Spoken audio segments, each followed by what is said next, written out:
SBI clerk 2025 के चारों slots हो गए। शिफ्ट 1 भी हुआ है, शिफ्ट 2 भी हुआ है, शिफ्ट 3 और शिफ्ट 4। सुबह से लेके शाम तक चारों स्लॉट्स हुआ है। मैंने पर्सनली फर्स्ट स्लॉट दिया था एसबीआई क्लर्क का, एंड हमारी फैकल्टीज और हमारे दोस्तों ने और हमारे सब मतलब हमारे कुछ स्टूडेंट्स ने भी ये एग्जाम दिया था। सो आप स्क्रीन पर देख पा रहे होंगे हमारा जो हमने जो कंटेंट बनाया है, हमारा जो एनालिसिस है, हम आपको प्रॉपर एनालिसिस देंगे और ऐसे वीडियोस के लिए आप सब्सक्राइब भी कीजिए।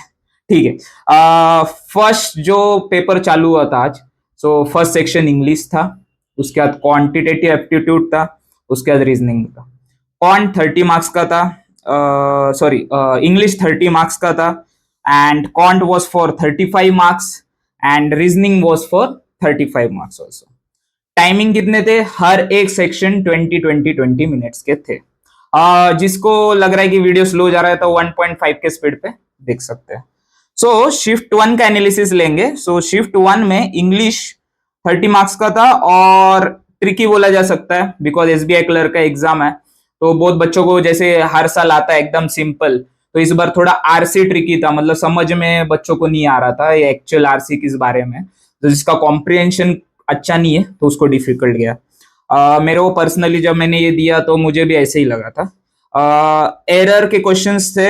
ओके, और आरसी की बात करेंगे तो 9 to 10 11 क्वेश्चंस के आसपास था। Okay, so just I will change my pen. Okay, so RC था 8 to 9 क्वेश्चंस, क्लोज टेस्ट था 6 क्वेश्चंस, थोड़ा ट्रिकी था। एरर इजी था बोल सकते हैं। पैराजम्बल बहुत बच्चों को डिफिकल्ट गया, मैंने बाहर भी बच्चों से बात किया तो पैराजम्बल टफ था। रॉन्ग वर्ड, ओके 4 क्वेश्चंस आए थे तो ये भी थोड़ा सा मुश्किल ही था पर डुएबल था। नेक्स्ट आ जाते हैं कॉन्ट पे। सो हाँ, अगर बात करें इंग्लिश की, मतलब एग्जैक्ट अटेम्प्ट कितने होने चाहिए तो 22 से 25। ओके, इसमें होना चाहिए। 20 के ऊपर स्कोर आ रहा है, डिसेंट है 30 में से। क्वांट की बात करते, क्वांट इस बार बोला गया है कि क्वांट थोड़ा मतलब तीनों सेक्शन में क्वांट सबसे ट्रिकी था। ओके, और रीजन था कि एरिथमेटिक के क्वेश्चन ज्यादा आए थे, 13 क्वेश्चंस के आसपास आया था ये स्लॉट में, फर्स्ट स्लॉट में। सिंप्लीफिकेशन डुएबल था, बस 2-3 क्वेश्चन इधर उधर थोड़े लगे बच्चों को। डीआई डुएबल था, इजी नहीं था, मतलब इजी था। नंबर सीरीज इजी था, मतलब 3-4 क्वेश्चंस आए थे, हो गए थे बच्चों के। नेक्स्ट चलो, तो इसमें गुड अटेम्प्ट होगा 22 के आसपास। ओके, ज्यादा भी नहीं, 25 26 30, 22 to 22 to 23 is a good attempt. Reasoning सबसे इजी सेक्शन था इस बार, इसलिए मैं खुद रीजनिंग का फैकल्टी हूं तो ये आपको सजेस्ट करता हूँ कि रीजनिंग को स्कोर करिए।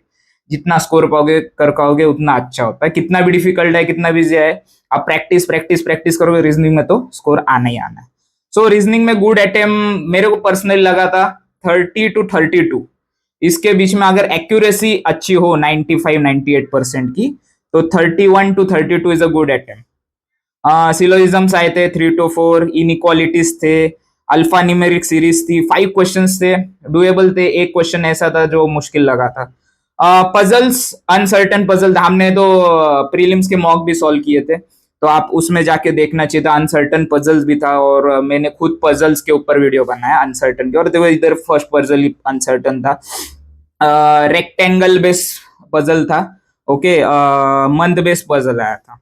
सो अगर शिफ्ट 1 की बात करें तो good attempt will be 78 to 80, good attempt. Okay, overall मैं आपको बताऊंगा, बस शिफ्ट 1 का 78 to 80। नेक्स्ट नेक्स्ट चलेंगे हम शिफ्ट 2 पे। शिफ्ट 2 बोला जा रहा था कि मतलब एक सिमिलर ही है, शिफ्ट 1 और शिफ्ट 2 मतलब अगर कंपैरिजन करोगे सेम ही है, बस इधर उधर थोड़ी चेंजेस हुए हैं। इसमें थोड़ा क्वांट थोड़ा सा डिफिकल्ट आ गया था। ओके, जितना मेरे को रिव्यूज मिला है तो quant was difficult in this, और बाकी आप स्क्रीन पर देख लेना क्या क्या क्वेश्चन आए थे। मैं हर एक चीज अभी छोटे छोटे चीज नहीं बताऊंगा, बट इतना क्लियरिटी आ रहा है कि ट्रिकी तो था मैथ्स ऑफ स्लॉट 2। इंग्लिश की बात करेंगे, हाँ, और अटेम्प्ट कितना होने चाहिए थे इस क्वांट में? अराउंड 20 to 22 23 गुड अटेम्प्ट थे एक्यूरेसी के साथ। ज्यादा नहीं करना है क्योंकि रीजनिंग और क्वांट ऐसे सब्जेक्ट है जिसमें हम लोग एक्यूरेसी मेंटेन कर सकते हैं। इंग्लिश में मुश्किल हो जाता है, तो इंग्लिश भी ये शिफ्ट में थोड़ा सा ट्रिकी था, but 22-21 attempt was good. So overall अगर आप देखोगे तो इसमें भी 78 to 80 गुड अटेम्प्ट था। फर्स्ट और सेकंड शिफ्ट सिमिलर ही था, बस कॉन्ट थोड़ा हाई हो गया था और रीजनिंग और इजी हो गया था इसके लिए, स्लॉट 2 के लिए। चलो नेक्स्ट शिफ्ट, नेक्स्ट इस पे चलते हैं, शिफ्ट 3। शिफ्ट 3 आते आते ऑलरेडी 2 स्लॉट्स के रिव्यूज आ गए थे, तो बच्चों ने माइंड बना लिया था हाँ हम लोग 80-90 अटेम्प्ट्स करके आएंगे। सो इसमें क्या हो गया कि थोड़ा कॉन्ट थोड़ा और थोड़ा टफ आ गया था, बच्चों को जम रहा नहीं था, और स्पेशली बात करेंगे तो केसलेट आ गया था। ओके, और केसलेट देखते ही बच्चे पागल हो जाते हैं। ओके सो कॉन्ट में बच्चों का केसलेट आते ही उनको लगा चलो ये 5 मार्क्स तो गए, और जो अच्छे प्रो है उनका तो अलग बात है, उनका एक 5 मार्क अटेम्प्ट करना कम ही हो गया, ऐसा समझ लेते हैं। एरिथमेटिक टीम था ठीक था ओवरऑल, पर इसमें मैं बोलूंगा फर्स्ट सेकंड से कंपेयर करेंगे तो थर्ड स्लॉट में ऑन टफ था, तो अटेम्प्ट भी 18 से 20 was a sufficient, means it's a good attempt. Okay, but accuracy 100% होगा तो 20 पकड़ के चलो, 18 से 20 मिलना ही चाहिए। रीजनिंग फर्स्ट स्लॉट के जैसा ही था, 31 to 32 अटेम्प्ट्स गुड।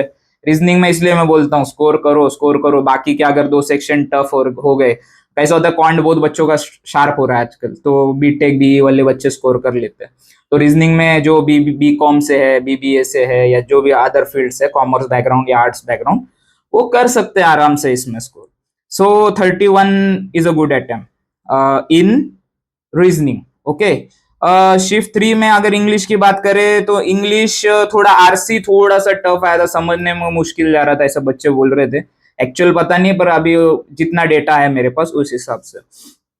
बाकी एरर था, क्लोज टेस्ट था थोड़ा सा, मिसपेल्ड वर्ड थे तो वो थोड़ा मुश्किल जाता है बच्चों को। 5 क्वेश्चन आए थे तो बहुत बच्चों को पता नहीं होता वो कैप का, सो उधर स्कोर बच्चों का थोड़ा कम हो गया। तो ओवरऑल अटेम्प्ट देखेंगे तो मुझे पर्सनली ऐसा लगा कि थर्ड स्लॉट जो है उसका attempt good attempt will be 75 to 78। बाकी स्लॉट के हिसाब से 4-5-3 मार्क कम ही कर लो। ओके, मतलब पूरे अगर तीनों स्लॉट में देखोगे तो नंबर दूंगा तो थर्ड स्लॉट टफेस्ट स्लॉट था। Okay, third slot was the toughest slot. आगे चलते हैं शिफ्ट 4। 3 शिफ्ट हो गए, थर्ड थोड़ा सा टफ आया ऐसा बच्चों ने सुना, और उसके वजह से बच्चों का थोड़ा सा ऊपर नीचे हो गया। आरसी जो आई थी इंग्लिश में शिफ्ट 4 में, एग्रीकल्चर बेस्ड था, 9 क्वेश्चंस थे। Error direct question, cloze test में बच्चों को प्रॉब्लम हो गया। फ्रेज प्लेसमेंट में थोड़ा सा इश्यू होता है क्योंकि इंग्लिश में वो बच्चों को पता नहीं होता है। वर्ड स्वैप स्कोरिंग था। ठीक है, तो शिफ्ट 4 में इंग्लिश में भी अटेम्प्ट देखोगे तो 20+ ही ठीक है। कॉन्ट comparative to third slot 22+ attempt is good. 22 पकड़ के चलो, 22 अगर आपने किया है सही अटेम्प्ट है। ठीक है, नेक्स्ट कौन से डीआईज आए थे इसमें, तो एक टेबुलर था और बार चार्ट था। ठीक है, और 1-2 डीआई होंगे, बट केसलेट नहीं था, और बच्चे फ्री हो गए थे कि चलो थर्ड स्लॉट में केसलेट आया मतलब इसमें नहीं आएगा, तो माइंड बना के चल रहे, तो अटेम्प्ट बढ़ गए बच्चों के। क्वांटिटेटिव कंपैरिजन आया था तो एडेड एडवांटेज था, तो क्वांट बाकी के हिसाब से ये अच्छा गया बच्चों को। Okay, English sorry reasoning similar, सब स्लॉट में English was scoring, and attempt 31+ is a good attempt. Okay, 31+ मिल रहा है आराम से छाती ऊपर करके निकलने का।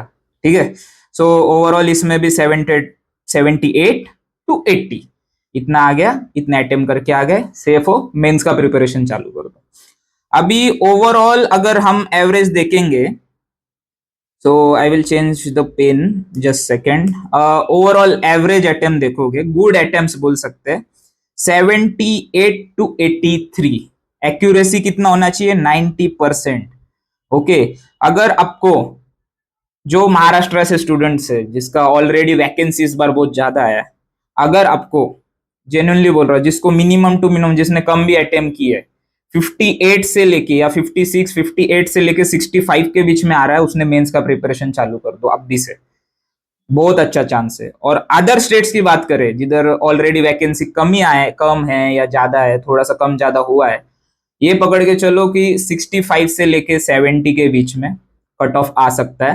सो प्रिपरेशन चालू करो। आपको लग रहा होगा अभी मेंस का आएगा फिर मैं प्रिपेयर करूंगा, तो ये मत करना। ओके। अगले स्लॉट अगला डे जिसका एग्जाम्स है, तो इनको इतना ही बताऊंगा। ये तो आज का है कि आज ऐसा मतलब ऐसा उन्होंने क्वेश्चंस दिए थे, ऐसे पर्टिकुलर ऐसा हो सकता है कि आगे के स्लॉट इजी भी आ जाए या टफ भी आ जाए। पर ये लोग अगर ऊपर नीचे भी हो गया, आप मत सोचो कि 1 2 3 4 हमारा स्लॉट हाई था या इजी था तो नॉर्मलेशन होगा। वो उनके हिसाब से आईबीपीएस वाले कर देंगे। ओके, आपका बस एक ही काम है कि आपको फोकस रहना है आगे के कुछ दिनों में। देखो अच्छी जॉब का अपॉर्चुनिटी मिला है, प्रिपेयर करो, कल का दिन आराम लो, कुछ प्रॉब्लम नहीं। और जिसका एग्जाम है ये एनालिसिस ले लो। मैं स्क्रीन पे ये डाल के रख रहा हूँ, इसमें पूरे ऑल टाइप ऑफ क्वेश्चन है। अभी टारगेट करो कि 2 DI एग्जाम में उठाना है, केसलेट आया तो नहीं करना है, एरिथमेटिक किसका स्ट्रेंथ है नहीं है, क्वांट अभी अभी पता चल रहा है, ओवरव्यू आ रहा है कि क्वांट थोड़ा डिफिकल्ट है, तो ट्राई करो। कॉम्बिनेशन को लेके चलो। कॉम्बिनेशन क्या होता है, क्वांट और रीजनिंग दोनों को मिला के अगर आपके 55 के आसपास अटेम्प्ट हो रहे हैं, 55 to 58, it's a good. So combo अच्छा होना चाहिए। क्वांट और रीजनिंग ये दोनों कॉम्बो लो, और इंग्लिश को एडिशनल पकड़ के चलो, 18 20 मार्क आ रहे हैं तो अटेम्प्ट तो हो जाता है ज्यादा, बट ट्राई करो कि एक्यूरेसी मेंटेन करके 70 के आसपास स्कोर आना चाहिए, आराम से पेपर निकलेगा। इतना भी कुछ अलग चीज नहीं है। अगर आपने हमारे मॉक्स सॉल्व किए होते, मतलब मॉक्स मतलब हमने जो लाइव मॉक्स सॉल्व किए 2 3, वो देखो कैसे क्या नहीं, जिसका एग्जाम है हम देखो कैसे अटेम्प्ट कर रहे हैं। हम ऑलरेडी एग्जाम निकाल के बैठे हैं, पिछले 6 7 साल से एग्जाम निकाल के बैठे। इस साल भी मैंने अटेम्प्ट देखा, बच्चे पैनिक हो जाते हैं। और आगे के कुछ दिन जो भी है प्रिपेयर अच्छे से करो, आपके फॉर्मूलाज अच्छे से कर लो।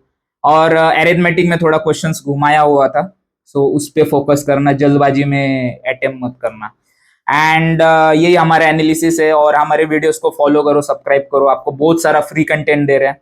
हम सब ऑफिसर्स है, आपको फ्री में कंटेंट दे रहे हैं। एंड एट लास्ट सब्सक्राइब करो। एंड जय हिंद, जय भारत।